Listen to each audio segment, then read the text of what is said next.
నేను నిన్న కూడా వార్త చేసిన, మొన్న కూడా చేసిన, మొన్న చేసిన, ఈ మధ్య కాలంలో ఈ ఫిరాయింపు ఎమ్మెల్యేల పైన నేను చేసిన వీడియోలు ఎవరు చేసి ఉండరేమో. ఇప్పుడు ఆఖరికి వాళ్ళ పరిస్థితి ఎట్లుందంటే దింపుడు కళ్ళెం ఆశలాగుంది. అదే ఒక మనిషి మరణించిన తర్వాత తీసుకెళ్ళిన తర్వాత ఆ దింపుడు కళ్ళం అనేసి దింపుతుంటారు కదా, ఏమో అక్కడికి పోయిన తర్వాతనైనా ఒకవేళ చివరి ఒక చిన్న ఆశ అంటారు, అది ఏ రకమైన ఆశ అందరికీ తెలిసింది. అలాగే ఇప్పుడు ఈ 10 మంది ఫిరాయింపు ఎమ్మెల్యేల్లో కూడా దింపుడు కళ్ళెం ఆశలు అని చెప్పాలి. ఇవాళ 8 మంది ఎమ్మెల్యేలు స్పీకర్కి ఇచ్చిన వివరణలో అసలు మేము పార్టీ మారలేదని చెప్తుంటే నిజంగా మనకి ఇంత పోరలు కాదు. ఓ 20 ఏళ్ళలో 25 ఏళ్ళలో 30 ఏళ్ళలో కాదు.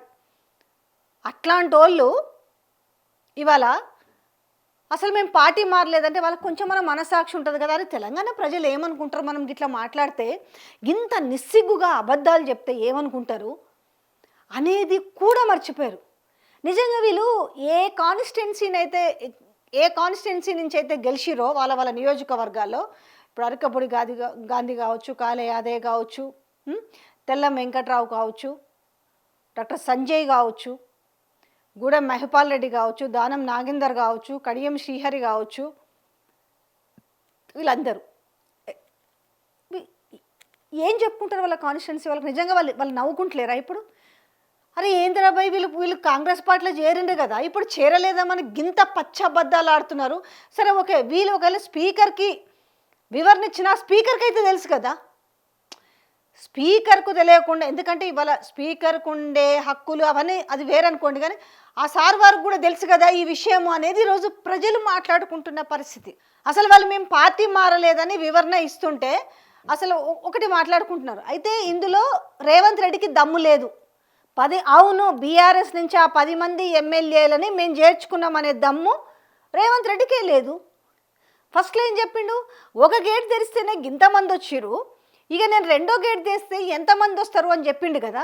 మరి ఇప్పుడు ఆ ఒక్క గేటు ముచ్చటైనా కూడా ఎందుకు చెప్తలేడు రేవంత్ రెడ్డి అంటున్నారు. అంత దమ్మున్న రేవంత్ రెడ్డి అయితే 10 మంది నన్ను చూసి, నా అభివృద్ధి చూసి, నా పాలనను చూసి ఇష్టపడి వాళ్ళు 10 మంది వచ్చేసి చేరిండ్రు అని చెప్పొచ్చు కదా. ఏమవుతుంది? బాజాబ్తా 10 మందితోటి వాళ్ళేంది అనర్హత వేట వేయించేది, నేనే రాజీనామా చేపిస్తా, మీ 10 మంది నేను గెలిపించుకుంటా, ఎందుకంటే నేను అన్ని మంచి పనులు చేసిన. ఎందుకు గెలవరు, ఎందుకు వేయరు ఓట్లు? ఇలా ఒక్కరిని లైన్లలో యూరియా లేరు, నేను బాజాబ్తా అందరికీ యూరియా ఇచ్చిన, 2500 రూపాయలు ఇచ్చిన, కళ్యాణ లక్ష్మి కింద తులం బంగారం ఇచ్చిన, పెన్షన్లు 4000 ఇచ్చిన, అందరికీ రుణమాఫీ చేసిన, కౌలు రైతులకు పైసలు ఇచ్చిన, రైతు కూలీలకు పైసలు ఇచ్చిన, నిరుద్యోగ భృతి ఇస్తున్నా. ఇంకేం చేయాలి? నేను మేనిఫెస్టోలో పెట్టిన ప్రతి అంశాన్ని కదా నేను తీరుస్తున్నా కదా. మీకేం భయం భయ్? బాజాబ్తా బీఆర్ఎస్ను వదిలి కాంగ్రెస్లోకి వచ్చినామని చెప్పండి అనే మాట లేదు. నేను పులిని, నేను సింహాన్ని అనేసి అంతంత, అసలు నేనంత మంచోడిని కాదు, అసలు నా లెక్కలే వేరుంటాయి, నా తెలివే వేరుంటుంది, నా స్ట్రాటజీనే వేరుంటుంది అని మాట్లాడిన తెలంగాణ ముఖ్యమంత్రి రేవంత్ రెడ్డి గారు ఎందుకు ఇలా 10 మంది ఎమ్మెల్యేల విషయంలో ఎందుకు పిల్లిలా మారిండ్రు? పులిలాగా ఎందుకు గర్జిస్తలేరు? నాకు ఆ దమ్ముంది, పోండి, మీరు రాజీనామా చేయపోండి, వాళ్ళేం చేసేది అర్హత పెట్టి రాజీనామా చేయండి బరాబరు, మా ముఖ్యమంత్రి రేవంత్ రెడ్డి కోసం మేము రాజీనామా చేస్తున్నాము, మళ్ళా మేము పోతాం గెలుస్తామని చెప్పుండ్రి అనే మాటను ఎందుకు అంటలేరు? సాటంగా కూర్చొని ఇట్లా చెప్పుర్రి మన స్పీకరే. ఏముంటుంది ఇప్పుడు? స్పీకర్ది ఏముంటుంది చెప్పండి? ప్రభుత్వం ఎవరుంటే వాళ్ళ స్పీకర్ కాబట్టి అటే మాట్లాడడానికి అవకాశం ఉంటుంది. లేదు వీళ్ళు వచ్చి కాంగ్రెస్ పార్టీలో చేరిండ్రు అనేసి స్పీకర్ చెప్పే అంత ఇది కూడా లేదు. మహా అయితే ఒకరో ఇద్దరు తప్పనిసరి పరిస్థితి, ఎందుకంటే అది కడియం శ్రీహరి కావచ్చు, లేకపోతే తెల్లం వెంకట్రావు కావచ్చు, లేదంటే దానం కావచ్చు. కానీ ఎన్ని రికార్డ్స్ పోయినాయి చెప్పండి? దాదాపు 500-600 పేజీల నివేదికలు అందినాయి సుప్రీంకోర్టుకి. ఏ పరిస్థితుల్లో ఎక్కడెక్కడ ఎవరెవరు టంగ్ స్లిప్ అయి మాట్లాడినరు. 2, మీరు బీఆర్ఎస్లోనే ఉంటే సింపుల్ ఒక క్వశ్చన్ అడగొచ్చు స్పీకర్. అవును, మీరు బీఆర్ఎస్లోనే ఉంటే మీ పైన అనర్హత వేటు ఎందుకు పోయిండ్రు అనేసి అడిగిన దానికి వీళ్ళు ఏం సమాధానం చెప్తారు? నిజంగా ఇది కనుక ఆన్ ద రికార్డ్ నిజంగా అసెంబ్లీలో పెట్టాలి, నిజంగా ప్రజలకు అర్థమవుతుంది. ఏమయ్యా, మొత్తం వాళ్ళు గెలిచింది 39లో ఒక బై ఎలక్షన్ వచ్చింది, అది పోయింది కాబట్టి 38 మంది. మరి రిమైనింగ్ వాళ్ళ పోతే వాళ్ళకు 38 మంది మీద పోవాలి కదా, మరి ఎందుకు వెళ్ళలేదు? మీ 10 మంది మీద మాత్రమే ఎందుకు అనర్హత వేటు వేయాలని పోయిండ్రనంటే ఏం సమాధానం చెప్తారు? ఇది పబ్లిక్లకు కనిపించే విధంగా ఆన్ లైవ్లో ఉంటే బాగుంటుంది కదా. రెండోది, చలో మీరు బీఆర్ఎస్లోనే ఉన్నారు కదా, మరి బీఆర్ఎస్లోనే ఉంటే మరి అసెంబ్లీలో ఎందుకు వచ్చి బీఆర్ఎస్ వాళ్ళ దాంట్లో కూర్చుంటలేరు? సపరేట్గా వెనకాల ఎందుకు కూర్చుంటున్నారు? ఇది కూడా అడగాలి కదా. ఇట్లాంటివన్నీ పబ్లిక్లోకి, అంటే ఇప్పుడు అసెంబ్లీలో మనం లైవ్ చర్చలు చూస్తుంటాం కదా, ఇట్లాంటివన్నీ కూడా ఉంటే మంచిగా ఉంటుండే కదా. అసలు మళ్ళా కాన్స్టిట్యున్సీలకు కూడా అడుగు పెట్టారు ఇట్లాంటి వాళ్ళు. మేము బీఆర్ఎస్లోనే ఉన్నామని అంటున్నారు, కాన్స్టిట్యున్సీ ప్రజలు నిలదీయండి. పోనీ బీఆర్ఎస్లో ఉన్నాము, మేము అభివృద్ధి పనుల కోసం పోయేసి ముఖ్యమంత్రిని కలిసినామన్నారు కదా, అరే నేను బీఆర్ఎస్లోనే ఉన్నా కానీ ఇగో నేను మన ముఖ్యమంత్రిని కలిసి నేను గిన్ని అభివృద్ధి పనులకు గిన్ని నిధులు తెచ్చినా, గింత అభివృద్ధి చేసినా అని చెప్పగలుగుతాడా? పోనీ మరి బీఆర్ఎస్ చేసే కార్యక్రమాలలో మరి ఏ కార్యక్రమాలలో ఎందుకు పాల్గొంటలేరు? దానం నాగేందర్ ఇంటి దగ్గర ఆ చుట్టుపక్కల ఏముంటాయి, ఆయన ఆఫీస్ దగ్గర కావచ్చు, ఆయన ఇంటి దగ్గర కావచ్చు, కాంగ్రెస్ ఫ్లెక్సీలు ఉంటాయి. మరి ఎందుకుంటాయి? బీఆర్ఎస్ ఫ్లెక్సీలు కదా ఉండాలి. ఇట్లా మిగతా ఎమ్మెల్యేల వాళ్ళ కాన్స్టిట్యున్సీ వాళ్ళ దగ్గర అంతే కదా. మరి అరికపూడి గాంధీకి పాడి కౌశిక్ రెడ్డి మధ్య లొల్లెందుకైంది? అరే ఎన్ని ఉన్నాయి తెలుసా, సింపుల్ గింత బుడ్డ పోరగాన్ని అడిగినా చెప్తారు. కానీ వీళ్ళు ఇంకా మెస్మరైజ్ చేసే విధంగా వీళ్ళు ఇచ్చిన రిప్లైలో మేము బీఆర్ఎస్లోనే ఉన్నామనేసి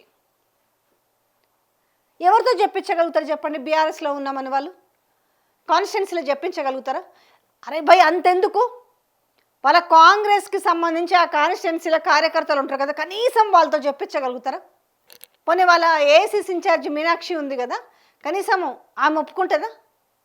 అవును వీళ్ళు 10 మంది బీఆర్ఎస్లోనే ఉన్నారనేసి నవ్వుకుంటున్నారు జనాలు.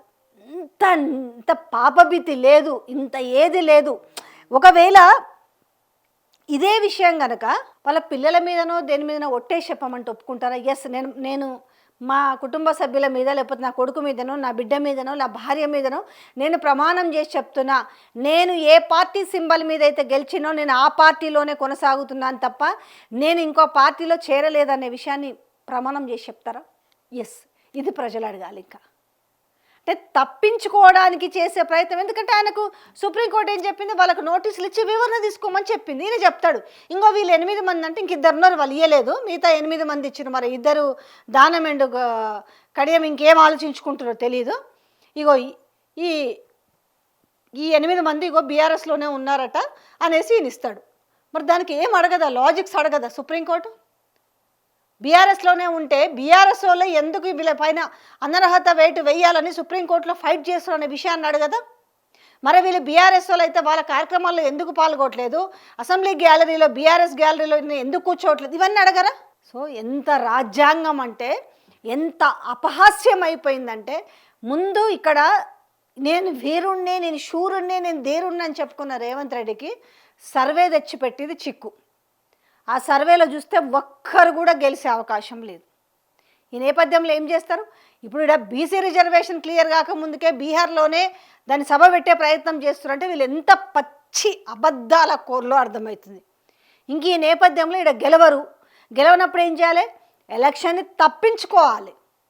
అందరు ఇప్పుడు తేలుగుట్టిన దొంగలాగా కుయ్యమంటలేరు ఒక్కరు కూడా.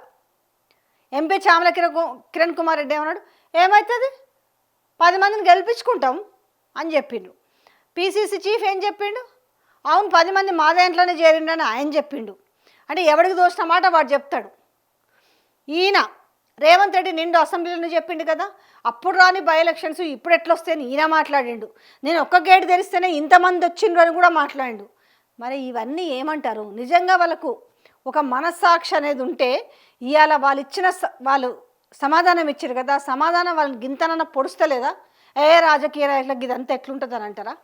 అరే ఎంత లేకున్నా కూడా రాత్రిపూట పడుకున్నాం, అరే నేను లేను కదా, బీఆర్ఎస్లో లేను కదా, నేను ఉంది కాంగ్రెస్లో కదా, కానీ నేను ఇంత అబద్ధం చెప్తున్నా, రేపు నేను ప్రజలలోకి పోయి ముఖం ఎట్లా చూపించగలను అనేది అయితే ఒకటి ఉంటుంది కదా. ఎంత సర్వే రిపోర్టు ఓడిపోతామని వచ్చినా కూడా చివరి దాకా పోరాటం చేసిన తప్పుకు అనుకోవాలి. కానీ ఈరోజు కొంచెమన్నా పాపభీతి లేదు. ఒక నేచర్ కర్మ సిద్ధాంతాన్ని నమ్ముతా అంటారు కదా, ఆ కర్మ సిద్ధాంతాన్ని నమ్ముతా అని రేవంత్ రెడ్డి అన్నాడు కదా. కానీ ఆ కర్మ సిద్ధాంతాన్ని నమ్ముతా అని చెప్పి నువ్వు ఎమ్మెల్యేలకు ఒక సలహా ఇచ్చినావు కదా, మేము బీఆర్ఎస్లోనే ఉన్నామని చెప్పి మొత్తానికైతే దెబ్బ తగిలింది కదా. బీఆర్ఎస్ పని అయిపోయింది.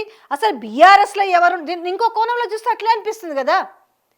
బీఆర్ఎస్ దమ్ము ముందు మీరు ఏం చేయలేకపోయారని అర్థమవుతుంది కదా. ఇవాళ మేము బీఆర్ఎస్లోనే ఉన్నామనేసి ఘంటాపదంగా చెప్తున్నారు అని అంటే ఇవాళ ఎవరు హీరోలు ఎవరు జీరోలు అర్థం అవట్లే.